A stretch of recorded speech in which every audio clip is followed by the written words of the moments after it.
बजनदोंलै बेखौ माबायाव बुङोब्ला डाक्टारा जुदि नोंखौ नर्मेलजों हगारनाङा बिदिखौ बेबायदि निमाहा होनायावनो बेफोरबायदिया लाइ मोनजोब्बाय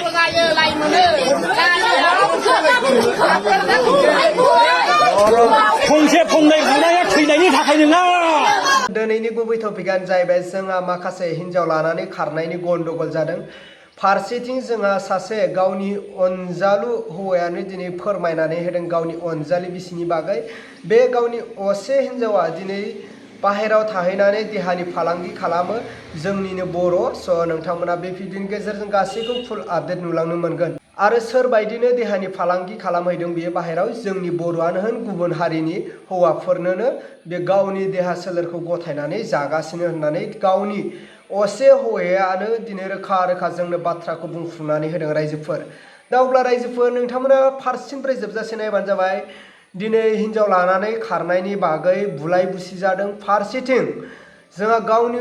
असे हौवायानो दिनै गावनि असे हिन्जावनि बागै गोबां बाथ्रा बुंलांदों आरो देहानि फालांगि खालामगासिनो बे गावनि असे हिन्जावा होननानै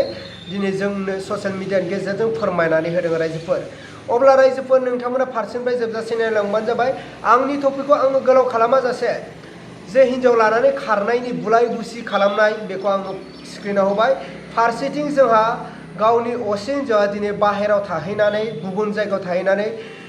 देहानि फालांगि खालामहैनाय गावनि असे हिन्जावा बिनि बागै भिडिअ क्लिपखौ आङो स्क्रिनाव होबाय। स' नोंथांमोना स्टेप बाय स्टेप नायलांदो। ओरैनो थगायनानै थाबाय थाखो बजनदोंलै बेखौ माबायाव बुङोब्ला डाक्टारा जुदि नोंखौ नर्मेलजों हगारनाङा बिदिखौ बेबायदि निमाहा होनायावनो बेफोरबायदिया लाइ मोनजोब्बाय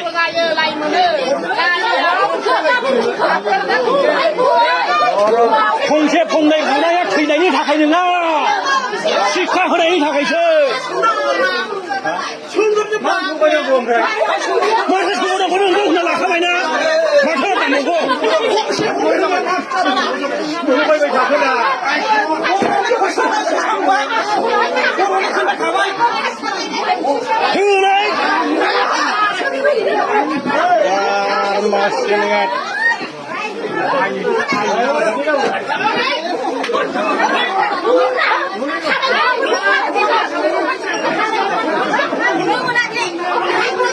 बिसार खालामदो नंगौ होनबायना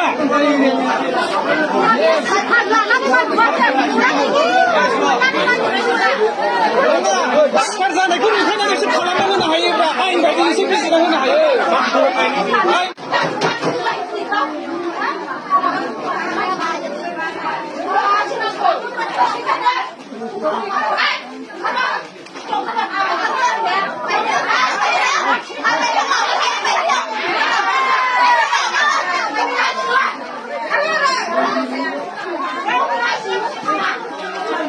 हिन्जाव उसुं जावनानै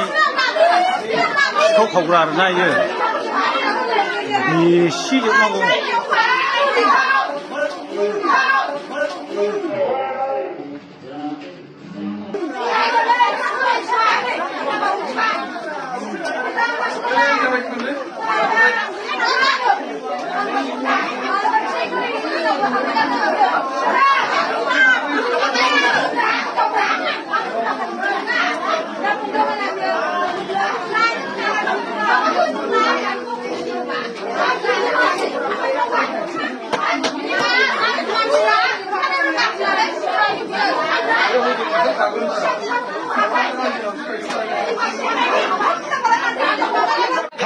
हाबनाया हाबखादों आरो नोङो होमब्लालाय माथो हाबनाया हाबदोंमोन हाबाय आङो खनब्रैसैनो माथो नोङो हाबनाया बे जानो हाया खनब्रै गाहाम हाबनानै बोरै गोंना होननानै थगायनो हाखो नोङो? बोरै नोङो बेबायदि सासे जाम्बि मानसिखौ बेबायदि खालामखो हो? एन्जरखौ सोर हासिया लाजियाखिन हो? सोर फान्दायनो हानांगौ नोंखौलाय? नोंखौ सिनायनानै थाबाय जाम्बि जगि इसेबां मानसिखौ नायहोबाय नोंखौनो खोन्थाबाय हो? लाजियाखै न' नोङो सिङाव हाबनानै गुड्डा गुड्डि खमलायनाय माबानाय बेथ' खेबनैया खालिक खेबनैया खालिक रायजोफ्राबो बिदिखौ एसे मोजां बिचार खालामनांगौलै आरो माथो थुनांबावगौ साखियानो होखाबाय जाम्बि जुम्बिलाबो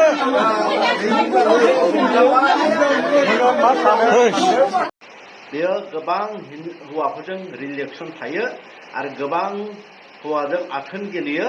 ओरैबायदि गाज्रि मानसिखा बियो ओरैबायदि थगायसुलि बिनि नैयाव सबाय बिमाया खिन्थायो जे बियो जोबोद थगायसुलि ओरैबायदि नंगौखौ नङै बुंनो हायो दा नोंथांमोननो आं फोरमानजों लोगोआव होबाय आं गोबां दिननिफ्रायनो मिथियो अल इन्डियायाव आंनि फन नाम्बार बयनावबो थायो आंनो कम्पानिनिफ्राय गोबां मानसिया फन हरो नाथाय बे जाय जि कम्पानियाव थायो हौवाफ्रा रावबो फन हरा आंनो आरो बेखौ दं होननानै खिन्थाया मानो होनबा बे सोबनोबो आथोनखौ राननानै होयो आरो राननानै होनानै थारमाने दमन खालामो ओमफ्राय हौवाफ्रा रावबो आंनो फन खालामा बे जेराव जोंनि आसामनि बर' मानसिब्ला गोबां मानसियानो माने बेखौ हमनांगौ आंनि मथिबा गोबां आसामनिफ्राय थांनानै बर' हौवाफोर दंहैयो बेजों लाइन मारि जि कम्पानियाव थायो बे आथोनखौ फाथिना होयो बिनि खारनाव माने आंनो बैसोर बे कम्पानियाव थाबाथाय फन खालामा मानो होनबा बेजों आथोन गेलेनो मोनब्लाथाय बेखौल' सानो गोबां बर' हौवाफोरजों आथोन गेलेबाय गेलेयै दा मा जाखो मिथिबायना गुबुन हौवाजोंबो नैबे बे फटकआ मुस्लिम मानसि गुबुन हौवाजोंबो आथोन गेलेनो सोलोंबाय आरो गुबुन हौवा जनानै दं होननानै सिगांनिफ्रायनो बुंबाय थायो जिथिया कम्पानियाव थायो जमा उन्दुयो जायजोंखि थायो जमा उन्दुयो जि कम्पानियावनो जाया मानो बियो आथोन रानै माने बर' हौवाफोरखौ माने दमन खालामो आरो बर' बांसिन थानाय जायगायाव थाया ओमफ्राय हिनजावफ्रा आंनो फन हरो सोरबा फन हरोब्ला मा होनो मिथिबाय फन हरोब्ला जे आंखौ रायगोन मिथिबा थिगसो रायगोन दावराव जागोन बेफोरबायदि हिनजावफ्राबो बुंहरो बियो बेखौनो मानो गिदों नोंसोरलाय बेखौ मानो गिदों आङो पुलिस लानानै थांगोन बे मिरि हौवानि फट' हर होननानै आं बिहरबाय थादों नोंसोरो हरा सासेबो बर' हौवाफोर बर' हिनजावफोर बे मिरि हौवानि फट' रावबो हरा बे माबायदि भाइरेल जादों मिथिबाय जिथिया मिरि हौवाया गाव न'आव थाङो सिमन सापुरि साइडनि सिमन सापुरि जुनाय साइडनि हौवा बियो मिरि हौवाया आं सिगांनो मिथिगौ नोंथांमोननो खिन्थाबाय थादों बे सिमन सापुरिनि साइडनि हौवाया बिनि खारनाव आङो सिगांनो बुंबाय थायो जे बे हौवा जनानै बे न'आव बिनि बिदा फंबाय दङ बिदा फंबाय बिबाजै बिबोनां दङ बिनि गामिया जाहैबाय पटला गामि माने उदालगुरि डिस्ट्रिक्ट पटला गामि उदालगुरि डिस्ट्रिक्ट पस्ट अफिस मालमुरा गामि पटला बिनि बिदानि नामा मनेस्वर कसारि बे मनेस्वर कसारियानो बिनि खारनाय दिनखौ मिथिगौ आरो बेनो खारनो खाबु होदों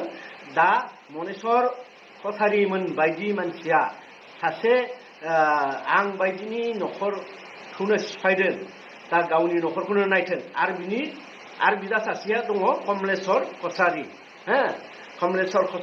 आरो बिनि सासेया रतन कसारि आरो फंबाय सासे दङ बिनिया जाबाय रमेन कसारि बिसोरो मोनसे गामियावनो दङ बिदा फंबाय बिसोरनि जेबो गियान गैया माने